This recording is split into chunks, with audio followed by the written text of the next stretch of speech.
What's going on, guys? It's Everett with Redux Movement. So we're on week 2 of our at-home series, our little quarantine at-home bodyweight series. Now we're going to be going a little quicker in this week. Day 1 and day 2, we're going to do Tabatas on day 1, which is 20 seconds of work with 10 seconds of rest, so pretty sprinty. And day 2, we're still going to keep it pretty fast, but we're going to extend that to 35 seconds of work and 20 seconds of rest. So we'll get a little bit more into that in a second. As always, make sure you get a good warm-up in. I'm not going to cover that in this video. I have 3 other videos with great warm-ups, and it's a series. So if you haven't subscribed and hit the notification bell, you don't want to get off track. So with that said, let's hop into day 1. As I just mentioned, day 1 will be Tabatas. We're going to do 7 rounds back-to-back at our first move of bodyweight squats. So you do as many squats as you can handle in 20 seconds, rest for 10 seconds, and then do that 6 more times. This is pretty sprinty, so you're trying to do maybe 80 to 90% of your effort and hold that even if you get tired.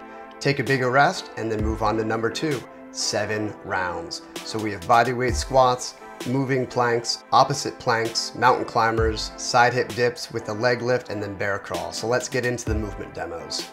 Starting out with bodyweight squats, these seem pretty simple, but they're going to get very difficult in this format, especially past rounds 4 and 5 because you're moving so quickly. So your feet should be about shoulder width apart, and you're going to rotate your feet maybe 10 to 25 degrees outside the body. You need a hip depth, meaning hips are in line with the knees, and then stand fully up.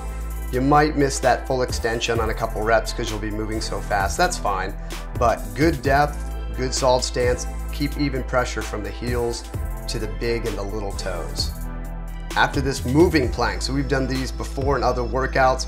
It's a plank. You'll want a wider stance, and you're going to drop down elbow, elbow, back up, hand, hand is 1 rep.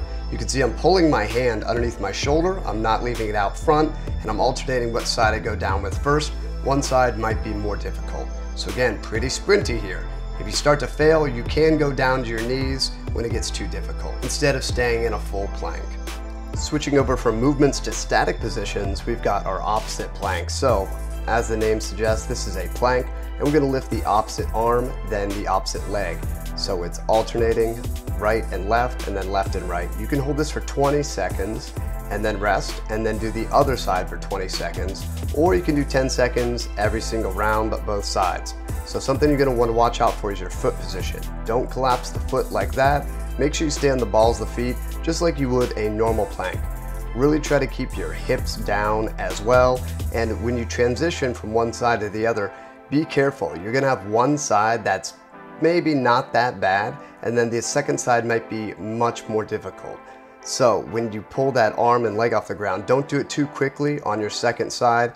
Have a hand right by the ground and do a little touch and go to make sure you're stable before you fully commit. On to mountain climbers. So these are very quick and we've covered them before. Still a good plank position, nice active shoulders, and pull your knee up as far as you can, and then good leg extension. You don't want to do little butt kicks like this, curling the hamstring. You also don't want to do little tiny steps with your butt way up in the air. You can touch the front leg, but that's going to slow you down and we're trying to go quick. Finally, there's a big difference between having a good pace like you see here and really going quick and sprinting like this. So again, 20 seconds of work, not that much time, so try to go as fast as you're able. And next, onto a side plank variation. So these are side plank hip dips with a leg lift. So as always, we're going to get that shoulder back in neutral, get the elbow underneath the shoulder, and straight knees end up in a good solid side plank. Drop the hips to the ground, return them, and then lift the leg. You'll notice the toes on that top leg aren't rotating up towards the ceiling. They're staying perfectly forward, so no rotation at the leg. Make sure you touch the ground on every rep, and then return the hips to that good side plank position before you lift the leg. A lot of people will drop those hips as they lift the leg.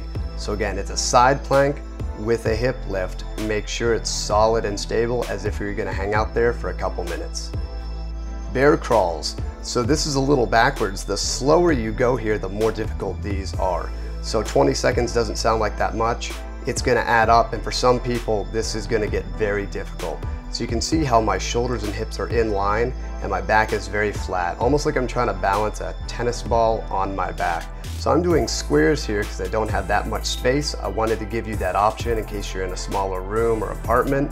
So we're going to crawl forward and then go laterally to the side, shuffling, and then backwards, and then again to the side laterally, but in the other direction, and then once again forward. So 20 seconds, 10 seconds rest, and then 20 seconds again. So you can go clockwise, and then the next round counterclockwise. But stay on your toes, good palm position, hips in line with the shoulders, and flat back.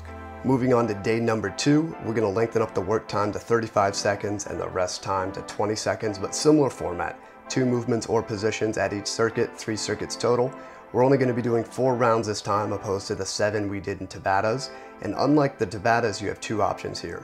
So you could do all 4 rounds at number 1, then take a larger rest, 4 rounds at number 2, or you can alternate, 35 seconds at number 1, 20 seconds rest, 35 seconds at number 2, making 1 round, 4 rounds like that. Our first position of the day is a single arm plank, so we want to spread the feet out for added stability. Really dig your big toes into the ground. That'll keep the hips a lot more level.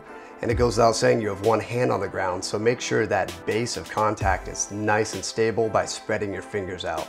Now, a lot of people, as they get tired especially, they'll start to rotate their shoulders away from the ground so they're uneven. Square up the chest towards the ground so everything looks like a normal plank. When you go to switch hands, do it carefully, and you can switch halfway through at about 18 seconds.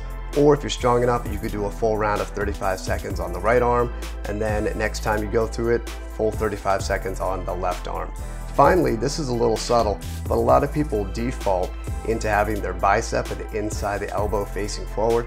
Try to internally rotate the shoulder so that you're pushing the ground away and the bicep is facing more the inside of the body.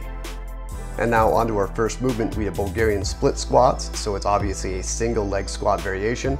You can see my knee is staying practically directly over my ankle, and I don't want to go too far forward or to drop inside the body towards the inside of the foot. So very stable front knee. I've got a little box here. You can have something just a couple inches off the ground or maybe even a couple feet. The higher up it is, it's gonna make it more challenging. So you can do both sides every single round, 18 seconds and 18 seconds. Or if you're moving slower or you're just pretty strong, you can do 35 seconds on, say, the left leg, second round, 35 seconds on the right leg. Finally, if you don't have anything that's appropriate to put your rear leg on, you can use the wall like this. You just have to adjust how close or far away from the wall you are. A lot of people will be too close to the wall, and then it's gonna push that front knee over the toes. And again, we're trying to keep it pretty much vertical shin, right up and down, knee over the ankle. On to scissor kicks. So as always, we want the ribs crunched down to the hips, and you can do really quick little kicks here. This is a tough time frame for scissor kicks. It's a little bit of endurance, but still a lot of speed. You can also go nice and big, straight knees, but as big as your hamstring flexibility will allow, and your hip flexor strength as well. That can hold you back. Or you can also go side to side. You can do 1 round of each, or maybe do 10 reps of each of those in the 35 seconds, or just stick with 1. It's up to you. Grasshopper planks. Good plank position, pushing through the shoulders into the wrists, and we're just rotating and kicking side to side. So make sure you straighten out that knee on every single rep. Again, a little bit of oomph here, a little bit of extra speed, and hold it nice and even for the 35-second round. On to burpees. So this is gonna really get tough. Watch your initial pace. It's easy to go too quick, and then you're gonna drop off and barely be able to do 1 or 2 for that last round. So you're fully on the ground, little hop, hands above the head. You'll notice I'm not doing a strict push-up. It's a controlled descent to the ground, but I'm just on the ground and then I'm off the ground. If this is too difficult, you can always plank out and then jump up into the burpee. So you don't have to do a full push-up. Something else you have to watch out for is the width of your feet, how far apart they are. If you go too narrow, it's gonna be more distance when you stand up. So you wanna be width outside the shoulders, almost like you're jumping into a squat or like a squat hop. After this, you really wanna watch out for doing strict push-ups. This isn't wrong, but it's really gonna slow you down, and it's almost a completely different movement. So if that's what you wanna do, go for it, but I would try to make it a little quicker, a little more quote-unquote functional. Get on the ground, get off the ground, and then hop. And lastly, we have a little bit of a combo. We have a front lunge to a Cossack squat. So a Cossack squat is almost like a side lunge or a lateral squat. You're gonna lunge forward with the right leg and then Cossack squat with the right leg. So watch how far down you go. These are pretty intensive on the hamstrings and the adductor or the groin muscles. So make sure you get a good warm up in. And if you haven't done these before, go easy. You want to really open up the hip so the knee stays in line with the toes on the Cossack squat, and you have a couple options as well. The leg that's staying straight on that Cossack squat, you can keep the toes and the heel on the ground, or you can rotate so the heel stays on the ground and the toes rotate towards the ceiling. The latter is going to be a little bit more hamstring intensive, whereas keeping the full foot on the ground and the knee forward will be more adductor or groin muscle intensive. And there you have it, week 2 accomplished. So as always, comment and like, helps out the channel a lot, helps more people find this series. And if you know someone who you think would like these type of workouts, share the video with them. That way you can either compete with them or you can, hold each other accountable. You'll stick with the program and get more out of each workout. So if this isn't enough volume for you, once again, I'm currently running the push-up protocol. You can add that into the mix. And finally, I've got more programs on my website. They're PDF ebooks, easy to download and use on your phone.